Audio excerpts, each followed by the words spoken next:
my god ลาลาลาลาลาลาลา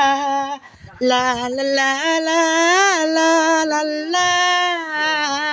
คนอ้วนวันเกิดพ่อเสียงวันนี้เราจะย่างหน้ากากหมูและไส้หมูอ้วนอยากกินไหมต่อทำสุดฝีมือเลยจริงเหรอคะรักอ้วนไหมคะรักครับ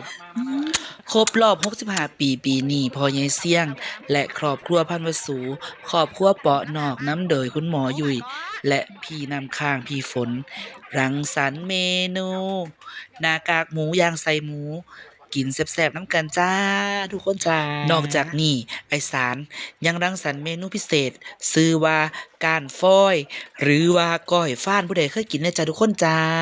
มันสิแซ่บคือลาบงัวลาบควายบ้านเฮาบ่ล่ะเพิ่นว่าคือจังเนื้อสวรรค์นุ่มลิ้นแซ่บหลายจ้าทุกคนเมนูแปลกๆบ้านนี้เพิ่นมีตลอดจ้าเพราะว่าอ้ายบิ๊กเพิ่นเป็นคนเหนือเพิ่นสิมีเมนูพิเศษเพิ่นกลับบ้านยามใดได้ของดีๆมาฝากหมู่ฝากน้องๆเพิ่นเต็มเลยจ้าแต่สาวเจ้าอีกบ่สนใจดอกจ้า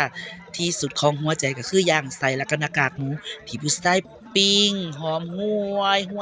ควันคุบทีบอยู่จ้ามันก็แม่นคือเพิ่นว่าล่ะจ้าคนผู้ให้มักเลือกอยู่เลือกกินเลือกอยาก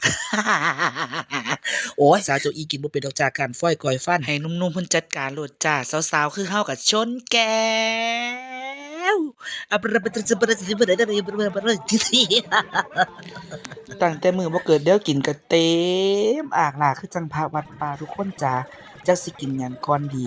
มีแต่แนวแซ่บๆจ้าเบิ่งโลดจ้าครอบครัวนี่ครอบครัวใหญ่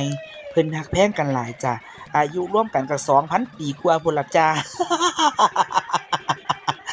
สั่งอายุยืนค่ะผู้เฒ่ามีความสุขผู้เฒ่าก็เลยอายุยืนจ้าบ่ต้องแปลกใจดอกจ้าอะดรีนาลินของความสุขมันฟลุ้งกระจายทุกๆวันทุกคนมาที่นี่มีแต่ความสุขค่ะทุกคนค่ะเบิ่งหน้าเบิ่งตาโลดจ้าเฒ่าแต่แขวแอวยังดีแฮปปี้ทูเกเตอร์เด้อจ้าทุกคนจ้าในโอกาสปีนี้นะคะครบรอบ65ปีพ่อเสี่ยงนะคะบ่าวเตาและสาวโจอีก็บ่มีหยังให้นะคะขอให้พ่อมีความสุขความเจริญสุขภาพร่างกายแข็งแรงเงินไหลนองทองไหลมาร่ำหลับให้ได้เงินหมื่นนอนตื่นให้ได้เงินแสนสุขสมหวังทุกประการเป็นร่มโพร่มไทรเป็นพ่อใหญ่เสียงประหลัดขิกใหญ่ๆของคำแสนสุขต่อไปจ้าหนุ่มๆเพิ่นก็มีความสุขหลายส่งมอบความสุขกับทุกคนนะจ๊ะเจอกันคลิปหน้าจ้าบ๊ายบาย Happy birthday to you